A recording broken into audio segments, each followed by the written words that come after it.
Vamos começar falando sobre um país que sempre foi muito importante para a gente, a China, que está passando por uma mudança importante já há algum tempo, né? A gente vê, eu acho que desde ali de 2021, 2022, aquela mudança na tendência de demografia. O plano quinquenal também. Assim, primeiro, a China sempre foi sinônimo de população grande, agora tem mais gente morrendo que nascendo. A gente viu também o plano que você descreveu, viu perseguições a alguns setores que fizeram com que o mercado derretesse, mas recentemente algum tipo de estímulo que fez com que a bolsa chinesa também se valorizasse num nível que ninguém imaginava. Fato é que a China tem se modificado a cada ano, mas a tendência mais de longo prazo, eu acho que ela fica um pouco mais evidente no sentido do posicionamento comercial, né, da China como um todo. Eu queria ouvir um pouco a respeito dessa geografia, Landau. Qual que é essa mudança mais importante, se é que tem alguma que você consegue elencar como a número 1? E, naturalmente, o que a gente pode esperar de consequência para países emergentes, né, o que isso acaba trazendo como consequência para o Brasil? Eu acho uma discussão excelente. É sempre difícil, né? Porque, primeiro, que eles estão longe da gente. Depois que é uma caixa preta, né, assim, de certa forma, né, não é, a gente sempre brinca, né, o estatístico chinês é o melhor estatístico do mundo, né, porque eles soltam um dado do PIB no dia seguinte, que acaba o trimestre, e todo o resto dos outros países soltam um mês depois, né, então assim, ou o cara é o melhor estatístico do mundo, ou o dado não é totalmente confiável, né, então eu acho que assim, a gente faz o melhor que dá com a China, assim, mas ao mesmo tempo, eu acho que a China tem uma coisa interessante que tem muito pensador econômico lá e você consegue ler parte dos pensamentos econômicos que eles têm. E, por incrível que pareça, como eles não têm eleição, eles são muito mais racionais. Então você consegue...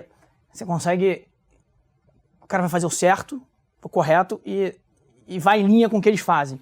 Então fica um pouco mais fácil. Assim, se eu estivesse lá, o que é o correto na teoria econômica, em boa parte das coisas eles fazem, né? Então, acho que o desafio assim, da China, colocando assim, a gente, um passo atrás, assim, a gente zerou nossa posição de petróleo 1 ano e meio atrás, já com essa preocupação, tá? Acho que hoje essa discussão de China é super consenso, assim, acho que tem bastante gente discutindo, não preciso nem entrar muito nessa, mas há 1 ano e meio atrás a gente já tinha um pouco dessa preocupação, dessa transformação que está acontecendo com a China. Inclusive eu era um pouco mais cético naquele momento, né? Acho que eu fiz até um evento na XP, bem cético com China, né? Com o mercado de propriedade. Então, assim, acho que o problema que as pessoas observam na China hoje é um pouco de um processo de japanificação, né? Você tem um processo de investimento muito grande, 40%, 50% do PIB em investimentos. É um país que tinha muito a investir, pessoas saindo do campo, indo para a cidade, trem, aeroportos, etc. Chega uma hora que não tem mais aonde investir, está sobrando, já tem 10% dos imóveis vazios, já tem trem, já tem aeroporto para todo mundo, você começa aquela discussão de fazer uma ponte do nada para lugar nenhum. Então, acho que isso é um processo da China que fala assim, olha, ou o cara vai começar a fazer investimento com retorno negativo, baixo, que vai atrapalhar, vai crescer menos do que você custa a sua dívida, então você vai ter problema no futuro. Ou você vai ter que transformar a sociedade em consumo, isso acontece com todo mundo, né? Os países investem e depois viram um pouco mais de sociedade de consumo. Quanto mais rico, a renda per capita, mais sociedade de consumo. América, Inglaterra, etc., são mais sociedades de consumo do que de investimento, porque não tem muito que investir. Não adianta você fazer 5 aeroportos na mesma cidade. E essa era a grande dúvida da China, né? Acho que era o nosso ceticismo lá atrás, um pouco, era isso assim, olha, está sobrando imóvel, o cara construir uma quantidade de imóvel descomunal, ele vai ter que desacelerar isso aqui vai virar um processo do Japão, o cara não tem que fazer de infraestrutura, tem um pouco de dívida escondida entre os bancos, no balanço do governo, é sempre meio nebulosa a história. Então, assim, como é que isso vai terminar, né? Assim, você olha a história, o processo japonês, ele termina com uma desalavancagem lenta, não tem uma quebra, não tem uma crise grande, é uma desalavancagem lenta, você passa anos, né? A bolsa japonesa demorou quase 30 anos para fazer uma nova máxima, né? Então, era um processo japonês lento e a gente muito preocupado com propriedade. Então, a gente teve esse processo vendido em minério, a gente era longo petróleo, vendido em minério, a produção vendida em vale, tinha algumas preocupações nesse sentido. O que a gente começa a ver em 2023, e aí a gente começa a ver uma transformação chinesa, e eu acho que é onde as pessoas estão... A discussão que é mais agora é onde tem uma discussão fora de consenso, é onde eu divirjo um pouco do consenso nessa linha. Eu acho que a grande preocupação hoje é a seguinte, olha, a China ela vai para consumo, todo mundo fica procurando alguma coisa, e ele não está dando sinais claros que já consumo. Tem um sinal aqui e ali, ele dá um cheque ali na província e tal. Então a China ela vai ter uma quebra, né? Eu acho que não. Eu acho que a China fez uma coisa que ninguém imaginava, pelo menos eu não imaginava. Ela continuou o investimento, mas ela trocou o tipo de investimento, né? Se você parar o mundo, você tem um mundo dos países que produzem commodities, né? Brasil, África do Sul, a Rússia, né? Entre outros. Aí você tem um mundo que faz um pouco de valor agregado, que é o China, pega a minério, transforma em aço, constrói prédio. Aí você tem um mundo que faz tecnologia de primeiro nível, né? Que não é, pra gente, brasileiro, é super alto nível, mas é de primeiro nível, que basicamente é a Europa, né? Alemanha. Carro, avião, transformador, resistor, painel elétrico, qualquer coisa que existe alguma tecnologia, que é aquelas indústrias que vieram da Segunda Guerra Mundial. Ali, desde a Segunda Guerra Mundial, esse parque industrial está formado. E você tem os países que fazem tecnologia de super alto nível, né? Que é Taiwan, a Coreia do Sul. Os Estados Unidos é um cara que faz todos, né? O cara produz agro e o cara faz chip, né? Então por isso que ele é o país mais rico do mundo, né? E você tem os países que fazem serviço. Inglaterra, por exemplo, basicamente serviço, então não está muito nessa história. Não está muito nessa história. O que eu acho que a China está tentando fazer? Ela está tocando subir um pouco de nível. Então ela investiu muito aqui, fazendo aço e prédio. Vou subir, né? Para eletrificação. Vou subir para o meio do caminho. Quem é o grande perdedor disso? Nos parece que é a Alemanha. Né? Se você olhar a balança comercial Alemanha e China, parece que tem um chinês numa salinha lá atacando todas as linhas. O cara está perdendo, né? Assim, menores possíveis, assim, de pequenos painéis elétricos, resistores. Só que o maior que a gente conhece aqui é carro, né? Acho que a Volkswagen vende 1 milhão de carros na China, né, por ano, né? E a gente sabe aqui, hoje em dia todo mundo sabe que a China vai para um caminho que não vai ter carro alemão mais lá. Então, 40% das vendas da Volkswagen era na China, né? Então, assim, é um número impressionante. A China importava muito essa tecnologia. Então, a China está subindo. Então, assim, esse investimento aqui é muito violento. E isso casa na nossa cabeça com todo o plano chinês, que eu acho que é o novo plano chinês, que pra gente é muito claro. Assim, olha, de um lado, eu quero melhorar a tecnologia e tudo que se conversa. Depois, eu quero ficar mais independente energeticamente e mais renovável energeticamente, que também é tecnologia. Painel solar, painel elétrico, nuclear, que a gente vai falar. E por último, independência, né? Que é muito importante. E aí, independência vem independência energética, independência financeira, né? Que é o yuan, ter mais transação em yuan. Então, esse novo arcabouço chinês, que é um pouco desse novo mundo globalizado, essa Guerra Fria 2.0, que chamam, né?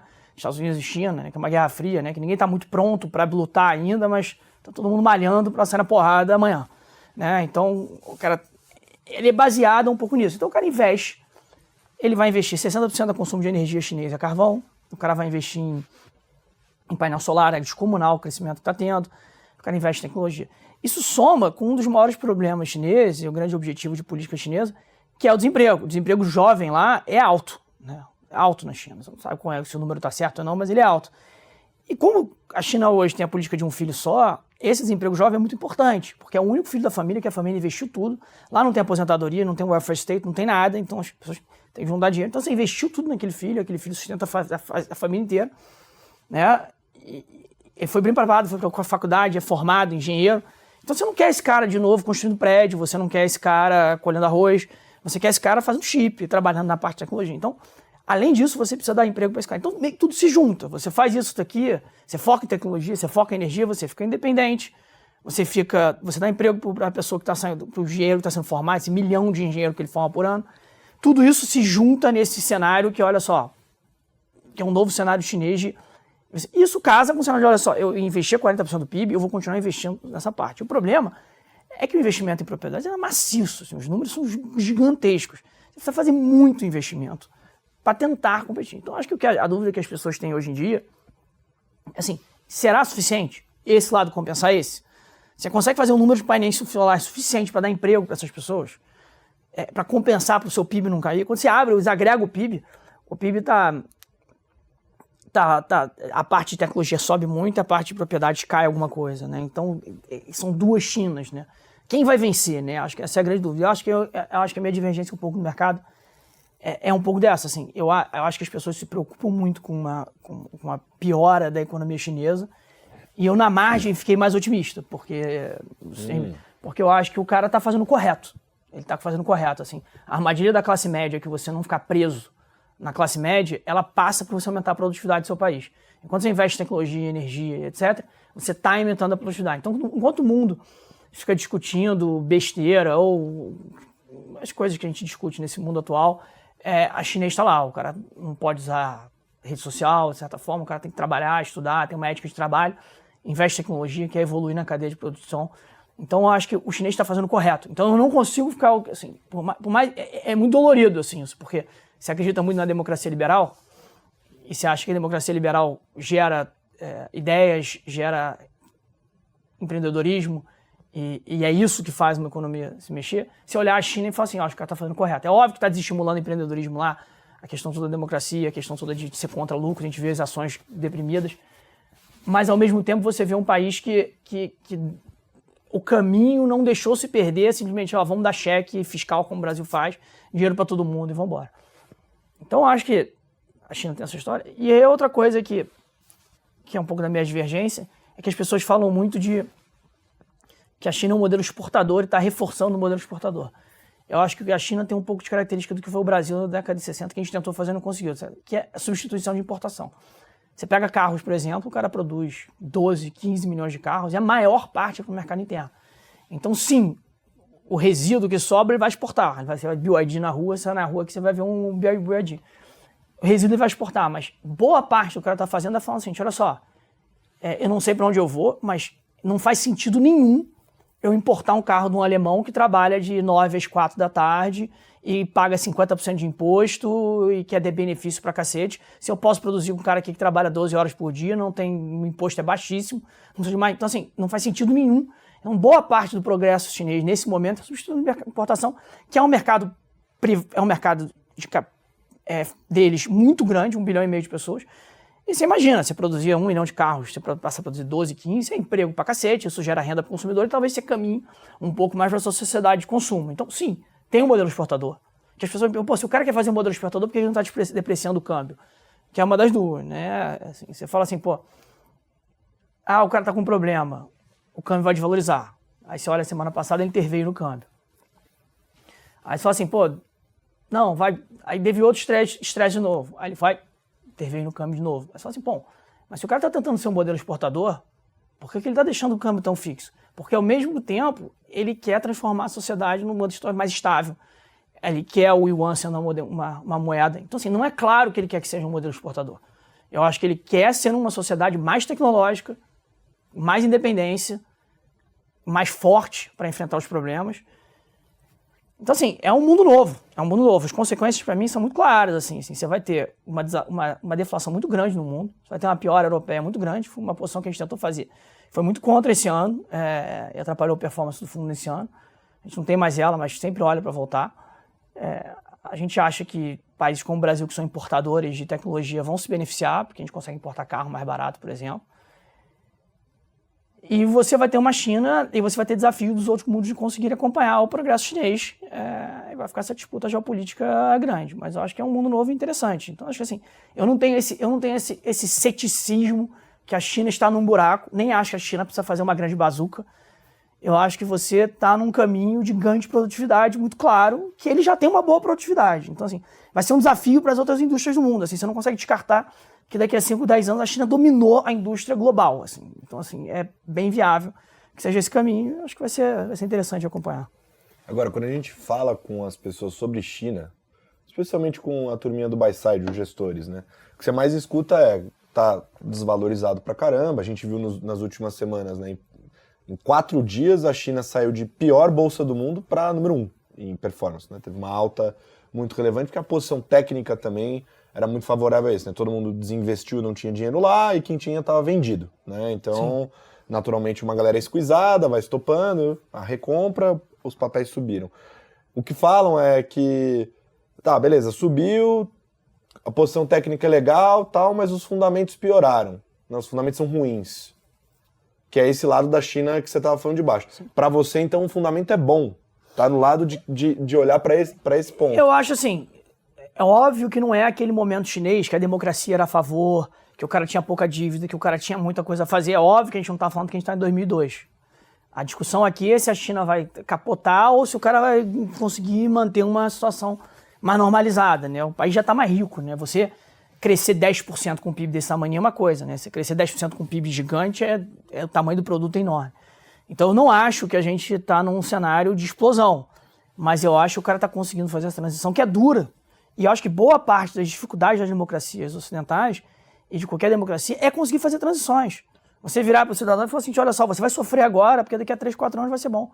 As reformas que tanto a gente fala é isso. Assim, ó, vou fazer uma reforma aqui que vai doer, mas isso vai ser bom. E eu acho que a China está tentando fazer isso agora. Fala assim, olha, vai doer, a gente vai sofrer em grandes partes, mas daqui a 5, 10 anos a gente vai sair num lugar melhor. Então, assim, eu não acho que isso seja uma coisa que seja que o governo perdeu o controle ou que a China está... Não, eu acho que é uma transição doída, mas não necessariamente não. Ações é sempre mais difícil, né? Porque o múltiplo é muito baixo, mas em boa parte das pessoas acham não investível. E faz sentido, né? O cara que tinha a Rússia perdeu 99% do capital, 100% do capital. Pode ter que ter um entreveiro do Chico com o Trump e a perda seja de 100%. Então, assim, é difícil mesmo investir na China. Assim, e tem uma característica do chinês que é interessante. A bolsa chinesa, o chinês é tão viciado em aposta, né? Muito mais que a gente, por incrível que pareça. Assim, você vê lá em Hong Kong, acho que, se não me engano, 8% do PIB é de aposta, né? De corrida de cavalo, né? Então, assim, é uma coisa incrível. A bolsa chinesa é a que mais opera em momento que existe. Assim, ela começa a subir, o cara vem para dentro e gosta de fazer aposta. O cara opera imóvel, o cara opera cavalo, o cara opera tudo. Então o cara começa a botar dinheiro, a bolsa começa... Então, assim, é bem diferente do que a forma que o brasileiro e o ocidental operam. Então tem esses ralis. Se você olhar a bolsa dos últimos 5, 10 anos, a China tem ralis imensos. Se vai ser sustentável ou não, já é outra história. Agora, eu particularmente não fico vendido em China. Porque eu acho que já está deprimido os preços. Eu acho que eles têm munição. E eu acho que por mais que eles não tenham esse empreendedorismo, essa liberdade, né, que o ocidental tem, que está perdendo, por todo esse controle de imprensa, do livre, discurso livre, né?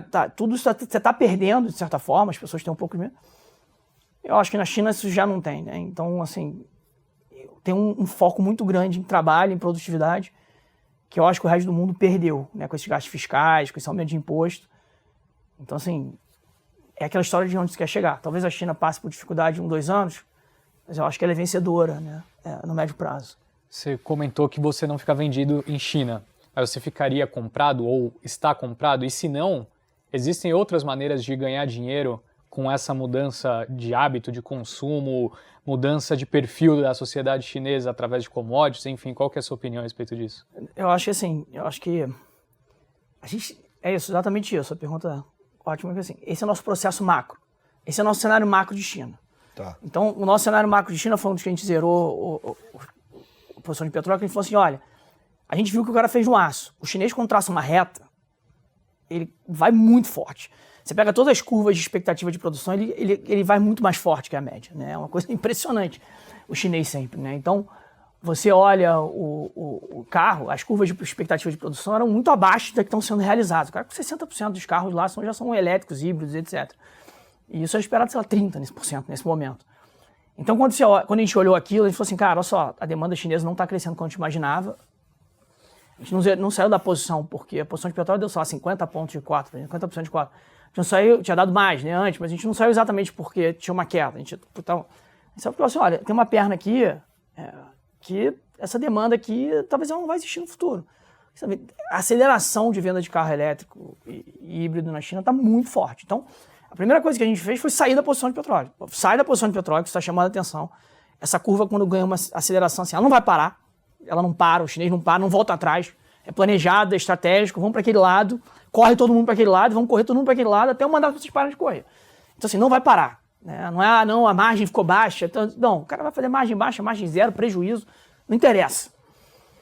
Então, sai da posição de petróleo e vamos estudar. E aí a gente passou 3, 4, 5, 6 meses estudando, fazendo apresentação, olhando, visitando a China, acompanhando, indo muito a fundo para tentar entender.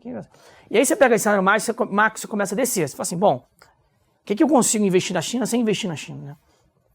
E eu acho que, de tudo que a gente analisou, por exemplo, tem coisas que não dão. Por exemplo, o painel solar, que é o cara não dá. Porque o cara tem prejuízo no painel solar, o cara faz dumping, né? Só que ele quer construir para acelerar. O que o painel solar consome está sobrando no mundo, então você não consegue nem na cadeia do painel solar. Então a gente começa a cenário macro aqui e vai tentando descer. Energia eólica muito parecida, etc. Carro, a gente tentou fazer essa posição de Europa, infelizmente não funcionou. Até acabou depois as Volkswagen da vida caindo 70%, 80% depois. A gente acredita que isso vai valer quase zero. porque a dívida vai consumir a história, tem uma dificuldade de emissão muito grande ali, então acho que essas construtores de automóveis ocidentais estão ferradas, né? No Brasil a gente consegue refletir um pouco isso, a gente tem uma posição vendida em localiza um pouco nessa linha, a gente acha que o preço é muito deflacionário, o chinês vai continuar destruindo preço, sem parar até ganhar market share infinito, né? Até ele quase dominar o mundo nisso. Então acho que não vai parar a queda de preço, acho que vai ser mesmo parecido com aço, assim, você vai precisar botar tarifa e etc. É capaz do Brasil fazer essa loucura, né? Botar tarifa para não deixar, já tem, né? Para não importar carro, mas aí faz uma fábrica aqui, né? Então assim, o chinês é esperto, né? A equipe chinesa da BYD, parte delas são ex-políticos brasileiros, né? No Brasil, né? Então assim, o cara consegue mexer os pauzinhos da forma correta. Então acho que a gente achou alguns lugares que a gente acha para investir, né? Então assim, acho que em commodities é exatamente onde a gente consegue investir nisso. Assim, de um lado, a gente acha que o petróleo é para trabalhar vendido agora. A OPEC fez uma aposta de, vou cortar a produção, que o petróleo sempre sobe, e ele não subiu. A demanda chinesa, que era esperada ter subido 4 milhões de barris pós-Covid, subiu 1,5.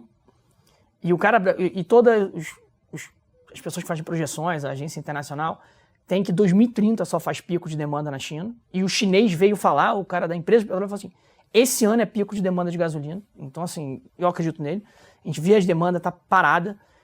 Isso eu acho que não vai parar, porque eles estão transformando caminhão em LNG, em gás, e estão botando o carro elétrico numa velocidade muito maior. Então, acho que a demanda de gasolina, de diesel na China, ela é decrescente. Isso é muito cruel para o mercado que está em sobreoferta já, né? Porque se você voltar com a produção do OPEC, já está em sobreoferta. Então, acho que assim, o petróleo, quem vai ter que cortar a produção de petróleo é o produtor marginal. Quem está cortando hoje não é o produtor marginal. O produtor marginal é os Estados Unidos e o Canadá.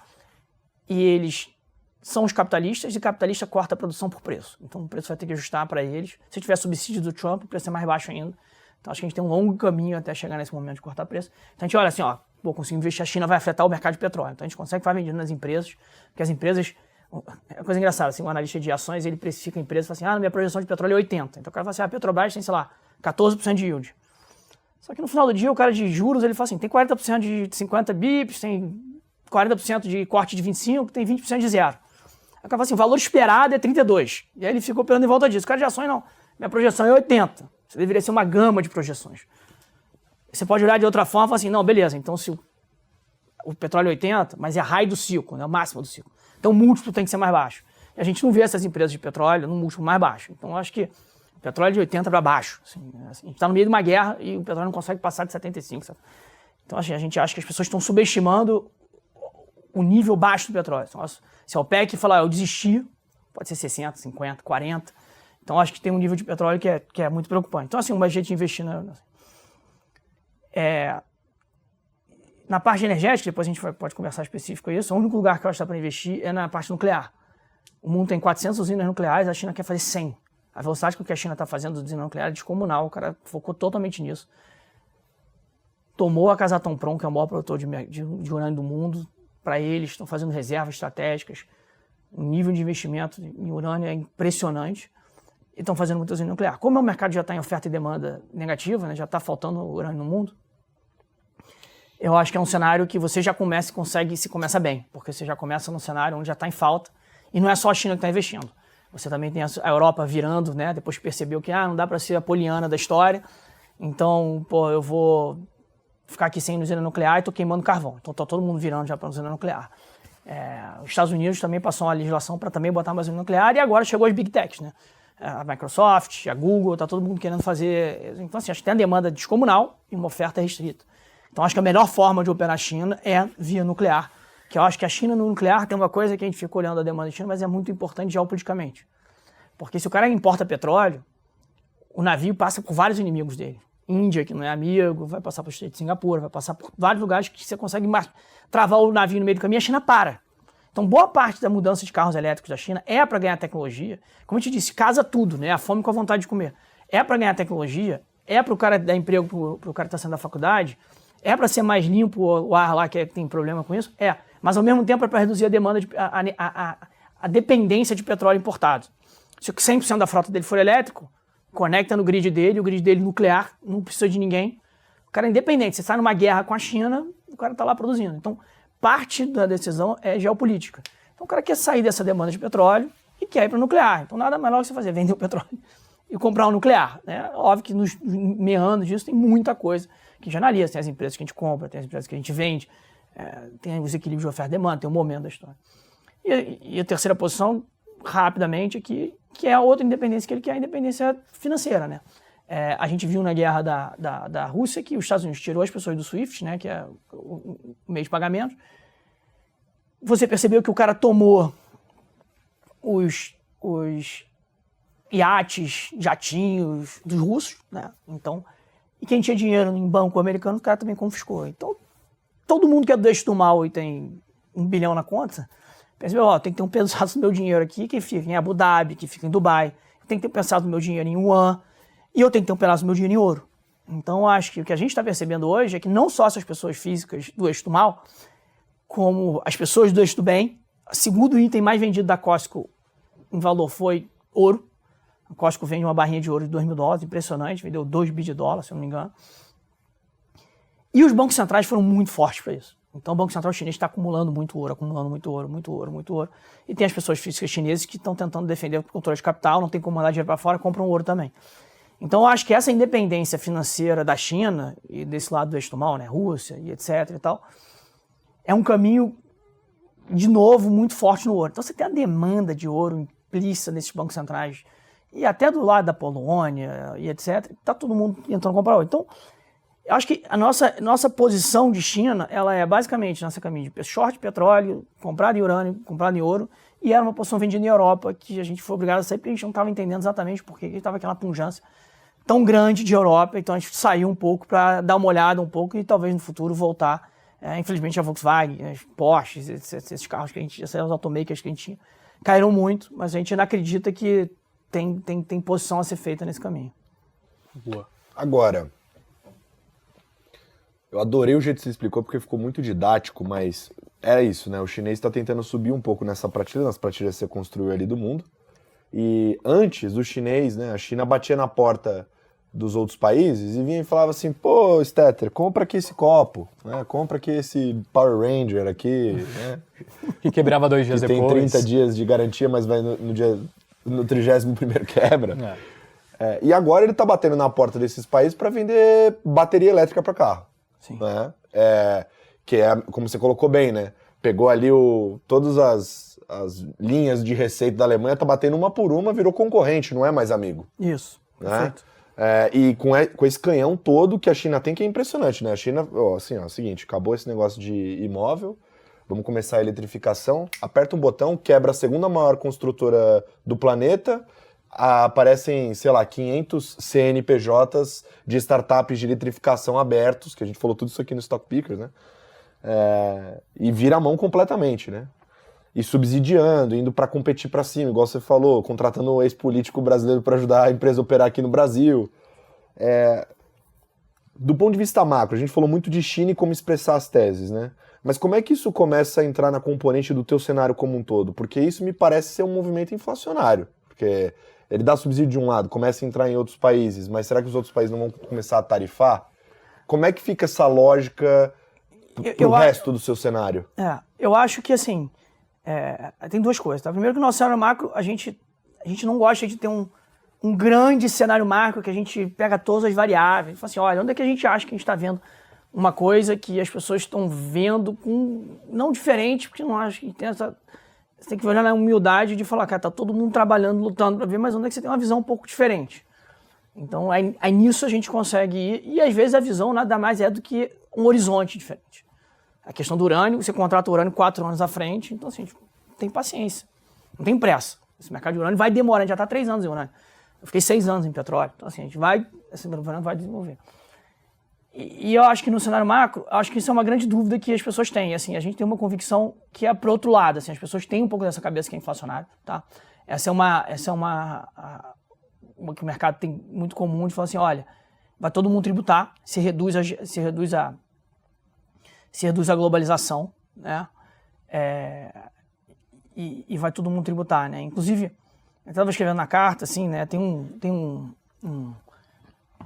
uma questão, assim, você olha na história, né, tem uma coisa que se chama o trilema de Roddick, né, que é um economista que ganhou o prêmio Nobel, né, e ele fala um pouco disso, assim, você não consegue, é um trilema impossível, né, você não consegue ter 3 coisas, né, soberania nacional, democracia e globalização.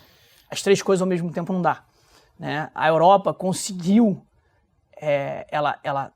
foi muito globalizada nessa questão da Alemanha e etc. Ela teve uma grande democracia, mas ela abriu mão de soberania nacional. Como? Ela fez a União Europeia, ela abriu as fronteiras, ela abriu mão da soberania nacional, né, para conseguir isso. A China, do outro lado, ela tem soberania nacional e ela tem globalização, mas ela não tem democracia. Então, então, quando você olha o mundo atual como é que está vindo, tanto a Europa quanto os Estados Unidos estão lutando por soberania nacional. O Make America Great Again, ele é um pedido de soberania nacional. E a Europa também. Tem guerra, temos que ter nossa indústria militar, temos que ter nossa fábrica aqui. A gente, da Covid, ficou dependente do antibiótico chinês, onshore, reshoring, que os Estados Unidos fazem. Então, tudo isso é pedido. Como você não vai abrir mão da democracia, então você está abrindo mão da globalização. Então, a primeira reação muito clara é assim, o mercado fala assim, olha só, o mundo está abrindo mão da globalização. E se abrir mão da globalização, por definição, é inflacionário, né? Porque a teoria de Ricardo de especialização diz que, cara, você faz o que você é melhor. O Brasil é melhor em produzir petróleo e agro e etc. Se a gente resolver fazer chip, vai ter uma chip Brás que vai quebrar e a gente não vai fazer. Como tem a urânio Brás lá, que a gente não consegue produzir nosso urânio. Tem aqui a maior reserva do mundo de urânio, não consegue fazer. Tem um bando de burocrata lá que não deixa a gente produzir. Então, assim, a gente não vai conseguir fazer. A gente tem que ter especialista no que a gente sabe fazer. Só que as pessoas decidiram o seguinte, olha só, eu estou disposto, né, a ter um custo mais alto no meu chip, meu iPhone vai custar um pouquinho mais caro, o meu antibiótico vai custar um pouquinho mais caro para ter garantia. Não tem problema. Seja via subsídio, seja via custo, não tem problema. Então, assim, tem o componente inflacionário na história. Mas eu acho que o lado que as pessoas não percebem é que, como a China não está preocupada com democracia, ela pode continuar a globalização dela, no trilema impossível. Então, na minha cabeça, o que grande resume a China, no final do dia, é a China deixou de ser uma fonte de oferta, de demanda do mundo, que ela sempre foi, demanda de minério, tudo, ela comprava tudo ali, aquela balança. Né? Aspirador de tudo, demanda no mundo e os preços que falam, para ser uma fonte de oferta. Ela não é uma fonte de oferta de commodities, o que é muito bom para o Brasil. Commodities ela continua sendo demandada, mas no resto, ela é oferta de tudo. Ela comprava especialmente do que a Europa produz. Então a China virou uma fonte de oferta. Então esse equilíbrio é muito difícil, porque você vai ter algumas coisas com preço mais alto, e eu acho que no primeiro momento ele é muito inflacionário. O Banco Central do México até falou isso há um tempo atrás, porque no primeiro momento você fala assim, cara, vamos construir tudo aqui nos Estados Unidos. E no México, beleza, tu tem que construir uma fábrica, tu contrata mão de obra, 20 mil funcionários para fazer a fábrica, tu bota capital e tu não produz nada. Então você está demandando aço, você está demandando capital, você está demandando mão de obra, está demandando fatores de produção para cacete e não está produzindo, é inflacionário. Segundo momento, a fábrica está pronta, você começa a produzir. Então assim, você aumentou a oferta do mundo. Então acho que a gente está entrando nesse momento, que no primeiro momento você tinha que subir a fábrica do BYD, agora você está começando a entregar os carros. Então está começando a sobrar as coisas. Quando começa a sobrar as coisas, a reação número 1 dos populistas, e essa discussão está tendo interessante na Europa, porque tem o presidente da Mercedes veio e falou assim, eu não quero tarifa, porque é assim que a gente evolui em tecnologia. Quando você me bota tarifa, eu fico meio preso aqui. Quando eu sou obrigado a competir, é muito interessante, que o alemão tem uma cabeça muito diferente, né? O brasileiro na hora fala, pô, devolve, salva o meu curralzinho aqui, bate lá em Brasília, faz um lobby num cara, o caramba, uma associação de sei lá o quê, e a produtividade não aumenta. É à toa que o Brasil tem a produtividade baixa.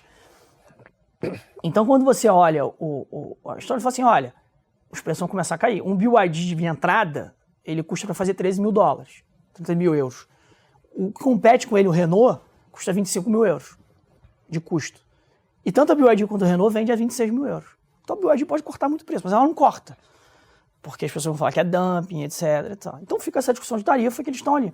O grande problema da tarifa, e o maior de todos, é que a Volkswagen ainda vende 40% dos carros dele na China, ou 30%, sei lá quanto é que tá o número agora. Então se você não coloca a tarifa do lado, o cara coloca do outro.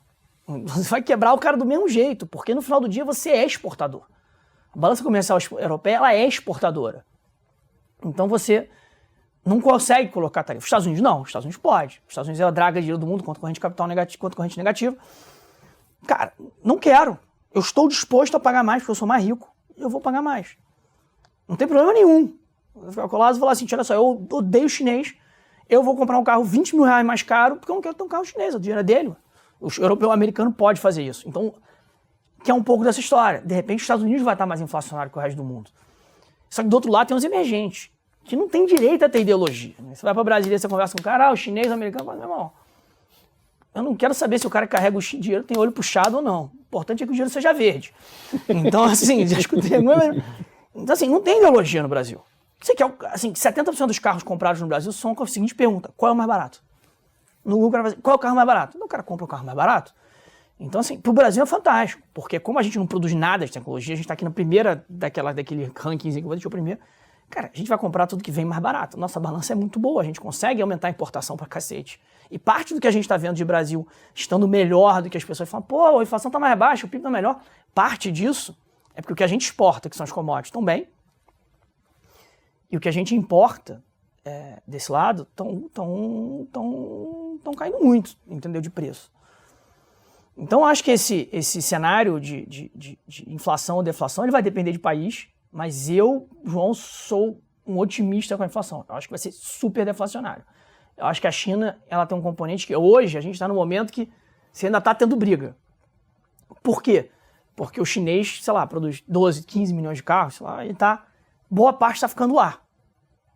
Então ele está começando a acelerar a exportação. Daqui a 2, 3 anos o cara vai produzir 40 milhões de carros, o cara quer saber, o cara vai enfiar num navio e falar assim, acha um lugar para esse carro aí. E acha 13.001, porque o cara, se você pegar a custo de produção do cara, margem de lucro, 0. O cara não quer saber de margem de lucro. Imposto, baixíssimo. Custo de trabalho, não é tão mais baixo, mas é baixo. Câmbio, razoavelmente valorizado, pode valorizar mais ou não. Custo de logística, baixíssimo. Então, assim, custo de matéria-prima, baixo. O cara é gênio, o cara tá indo lá, comprando petróleo barato, comprando as coisas baratas lá do leste europeu, tudo que nego não quer, ele vai lá do Irã, na Rússia, etc. Então, assim, a cadeia de produção chinesa ela é barata na linha inteira. Robô. A China, ano passado, meteu 400 mil robôs industriais, os Estados Unidos botou 50 mil. Então, assim, cara, tudo mais baixo. Então, cara, o chinês vai encharcar o mundo da mesma forma que ele encharca o mundo de aço. Não é à toa que a empresa de aço, mesmo com 14% de tarifa de importação, é um investimento horroroso, sempre foi. Porque é difícil, porque o chinês só abre um pouquinho, o cara encharca. Então, a minha sensação é que o mundo vai ver um processo extremamente deflacionário, né? Que é o oposto que se imagina. Ah, não, a gente nunca mais volta para o 2019, a gente nunca mais volta, só o quê? Porque do outro lado tem o fiscal. E pode ser que não seja, pode ser que o fiscal fizer. Agora, se a gente segurar um pouquinho o fiscal que na margem vem acontecendo, cara, eu acho que você vai se afogar em produtos chineses de boa qualidade, o que é ótimo. Ótimo. A gente viu processos deflacionários que foram em televisões, por exemplo. Pô, a televisão cai todo ano, há 20 anos. Isso pode acontecer com tudo. Pode cair carro, pode cair preço durante 20 anos. Todo ano aumenta a tecnologia, melhora e etc. Então eu acho que, por mais que tenha sido inflacionário no primeiro momento, por mais que tenha inflacionário em alguns lugares onde você efetivamente vai aceitar um preço mais caro, porque você não quer a globalização, os Estados Unidos estão falando assim, em troca de ter minha soberania nacional, eu não aceito carro chinês na estrada. Ponto. Então você abre mão da globalização, o custo é mais alto. Mas eu acho que, no geral, que é um pouco do que o Trump vem fazendo. O cara fala assim, eu botei tarifa no Chile, eu tenho que botar tarifa no México. Porque o cara manda carro pro México, e do México o cara manda carro pros Estados Unidos. E você vê como é que esse negócio é complicado. Quando você botou tarifa no petróleo russo, a Arábia Saudita ela consome, sei lá, 15% do petróleo que ela produz. Ela começou a exportar o petróleo que ela produzia, e importava da Rússia 30% de desconto para suprir a demanda. Então, assim, cara, o mundo tem muito malandro para pouco otário. Então, assim, é tipo o Rio de Janeiro, né? Então, assim, no final do dia, cara, vai ser muito difícil essa deflação não chegar nos Estados Unidos de alguma forma. Entendeu? Mas, sem dúvida, tem nuances. Mas o meu cenário é que a gente vai para uma deflação pronunciada em algum momento, até porque eu acho que o petróleo vai cair bem daí. Então as commodities também vão sofrer com isso. Então a China vai encharcar o mundo de tudo e vai demandar menos as coisas.